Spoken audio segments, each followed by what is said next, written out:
சிவாய நம. எல்லாருக்கும் வணக்கம். எல்லாரும் எப்படி இருக்கீங்க? நல்லா இருக்கீங்களா? இன்னைக்கு ஆஷாட நவராத்திரியோட 2வது நாள் வெள்ளிக்கிழமை அதிகாலை 4 மணிக்கெல்லாம் டே ஸ்டார்ட் ஆயிடுச்சு. இந்த நாள் அதிகாலை 4 மணியிலிருந்து காலையில் 8 மணி வரையும் நம்ம செய்த பிரம்ம முகூர்த்த பூஜை. அது மட்டும் இல்லாமல் இன்றைக்கி வெள்ளிக்கிழமை இல்லைங்களா, அதனால் அன்னலட்சுமி தாயாருக்கு செய்த பூஜை, நிலவாசலுக்கு பண்ண பூஜை, அது மட்டும் இல்லாமல் நம்ம இன்றைக்கி என்னென்ன சமைச்சோம் அப்படின்றத ஒரு வீடியோவாக பார்த்துக்கிட்டே நம்ம ஒரு சூப்பரான ஒரு தகவலை பற்றி பேசலாம். என்ன அப்படின்னா, நம்ம தினமும் சாமி கும்பிடுறோம் இல்லைங்களா, சாமிக்கு நம்ம நெய்வேத்தியம் படைப்போம். தினமும் நம்ம பொங்கலோ இல்லை பாயாசமோ பண்ண முடியாது. அதனால் நம்ம ட்ரை ஃப்ரூட்ஸோ இல்லை இந்த டைமண்ட் கல்கண்டு இந்த மாதிரி நம்ம வீட்டில் வாங்கி வச்சுட்டு தினமும் சுவாமிக்கு நம்ம அதை நெய்வேத்தியமாக படைப்போம். அப்புறம் பஞ்ச பாத்திரத்தில் எப்பயுமே நம்ம தண்ணி வைப்போம். அந்த தண்ணியில் துளசி இலை போடுவாங்க.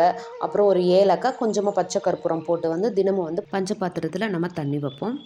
தினமும் இந்த மாதிரி சுவாமி ரூமில் நம்ம தண்ணியை வச்சு வழிபடுறதுக்கு பின்னாடி ரொம்ப பெரிய ஒரு விஷயம் இருக்குது. அது என்ன அப்படின்னா, இப்போ நம்ம ஒரு கோவிலுக்கு கும்பாபிஷேகத்துக்கு போகிறோன்னு வச்சுக்கோங்களேன்.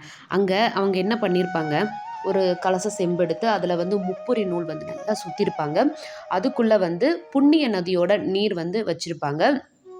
அதுக்கு மேலே தேங்காய் மா இலையெல்லாம் வச்சு கலசம் ரெடி பண்ணி அந்த கலசத்தை யாகசாலையில் வச்சு வேத மந்திரங்கள் ஓதி அந்த கலசத்துக்கு தெய்வ சக்தியை உருவேற்றிட்டு இருப்பாங்க. அப்புறம் கும்பாபிஷேகம் அன்னைக்கு அந்த கலச நீரை தான் கும்பத்தில் ஊற்றி அபிஷேகம் பண்ணுவாங்க.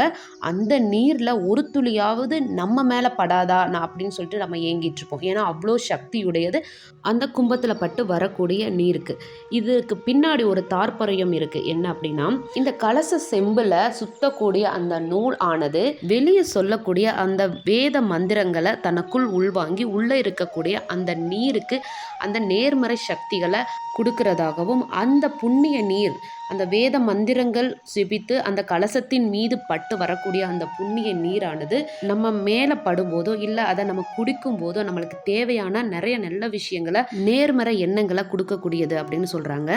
சரி, இதுக்கும் நம்ம பூஜை அறையில் வைக்கக்கூடிய அந்த நீருக்கும் என்ன தொடர்பு அப்படின்னு பார்த்தோம் அப்படின்னா, இப்போ நம்ம வீட்டில் நம்ம பூஜை பண்ணும்போது உங்களுக்கு எந்த இஷ்ட தெய்வமானாலும் நீங்கள் வச்சுக்கலாம். இப்போ முருகனோ சிவனோ இல்லை பார்வதியோ இல்லை விஷ்ணுவோ எந்த ஒரு தெய்வமாக இருந்தாலும் அவங்களுக்கான மூல மந்திரத்தை நம்ம சொல்லி பாடுறோம் அப்படின்னா, அந்த பஞ்சபாத்திரத்தில் வைக்கக்கூடிய அந்த நீரானது நம்ம வாய்விட்டு சொல்லக்கூடிய அந்த மூல மந்திரத்தோட அந்த நேர்மறை ஆற்றலை ஈர்க்கக்கூடிய சக்தி அந்த நீருக்கு இருக்குது. அப்போ நம்ம பூஜையெல்லாம் முடிச்சுட்டு அந்த நீரை நம்ம வீட்டில் இருக்கிறவங்க எல்லாருக்குமே அந்த தீர்த்தத்தை கொடுக்குறதும், மீதம் இருக்கக்கூடிய அந்த தீர்த்தத்தை நம்ம வீட்டில் எல்லா இடத்துலையும் தெளித்து விடும்போது நம்மளோட உடம்பு நம்ம குடிக்கிறோம் இல்லைங்களா, அப்போ நம்மளுக்கும் நேர்மறை ஆற்றலை கொடுக்கும். அது மட்டும் இல்லாமல் வீட்டில் தெளிக்கும் போது வீட்லேயும் லக்ஷ்மி கடாட்சமும் ஐஸ்வர்யமும் சகல சௌபாகியமும் கிடைக்கும் அப்படின்னு சொல்லப்படுதுங்க. பெரும்பாலும் முனிவர்களும்னாலும் சரி, தவசிகள்னாலும் சரி, கையில் ஒரு கமண்டலத்தை வச்சுருப்பாங்க. அதில் தண்ணி வச்சுருப்பாங்க. அவங்க பண்ணக்கூடிய அந்த தியானத்தின் பலனானது அந்த நீரில் தான் இருக்கும் அப்படின்னு சொல்லப்படுது.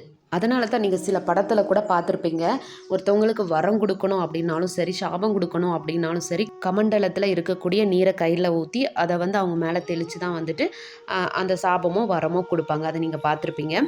இதோட தாற்பயம் என்ன அப்படின்னா, நம்மளோட எண்ணங்கள் நீரின் மூலமாக தான் மற்றவங்களிடம் பிரதிபலிக்கும் அப்படின்னு சொல்லப்படுது. இப்போ நீங்கள் வீட்டில் உட்காந்து பூஜை பண்ணுறீங்க, உங்கள் முன்னாடி தண்ணியை வச்சுட்டு நீங்கள் பூஜை பண்ணுறீங்க அப்படின்னா என்ன நினச்சி பூஜை பண்ணுவீங்க?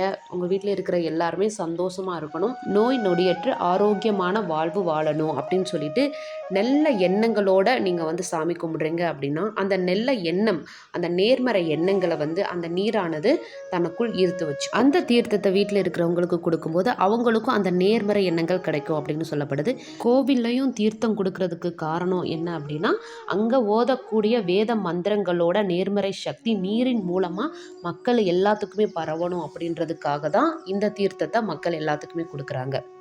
அதுவும் நம்ம வீட்டில் வைக்கக்கூடிய அந்த நீரில் 5 விதமான பொருட்களை கலந்து வைக்கிறது ரொம்பவுமே சிறப்பு அப்படின்னு குறிப்பிடப்படுது. என்ன அப்படின்னா, முதல்ல வில்வம், துளசி, கொஞ்சம் வேப்பிலை, கொஞ்சமாக பச்சை கற்பூரம், அது கூட ஒரு ஏலக்காய், இந்த 5 பொருளையும் போட்டு அதை பூஜை பண்ணி நம்ம குடிக்கிறது நம்ம உடல் ஆரோக்கியத்துக்கும் நல்லது அப்படின்னு குறிப்பிடப்பட்டிருக்கு. இன்றைக்கும் இந்த வீடியோ மூலமாக ஒரு நல்ல தகவலை நீங்கள் தெரிஞ்சிருப்பீங்க அப்படின்னு சொல்லிட்டு நான் நம்புகிறேன்.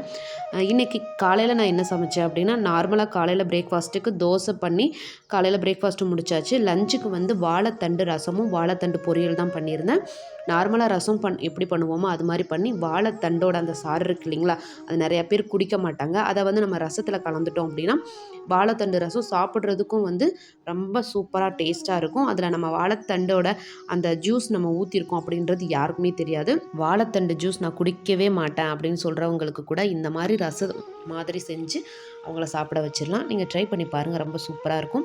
வாழைத்தண்டுக்கு தேங்காய் சேர்க்குறதுக்கு பதிலாக நிலக்கடலையை வறுத்து மிளகா வத்தல் அதையும் 2 காரத்துக்கு ஏற்ற மாதிரி வறுத்து அழகாக 1 2 அரைச்சி தேங்காய்க்கு பதில் இதை போட்டு நீங்கள் மிக்ஸ் பண்ணி பாருங்கள், ரொம்ப சூப்பராக இருக்கும் வாழைத்தண்டு பொரியல். இன்றைக்கான வீடியோ உங்களுக்கு பிடிச்சிருந்தது அப்படின்னா நம்மளோட சேனலை லைக் பண்ணுங்கள், ஷேர் பண்ணுங்கள், கமெண்ட் பண்ணுங்கள், உங்களோட நண்பர்கள் கூடயும் பகிர்ந்துக்கோங்க. சிவாய நம. வாழ்க வளமுடன்.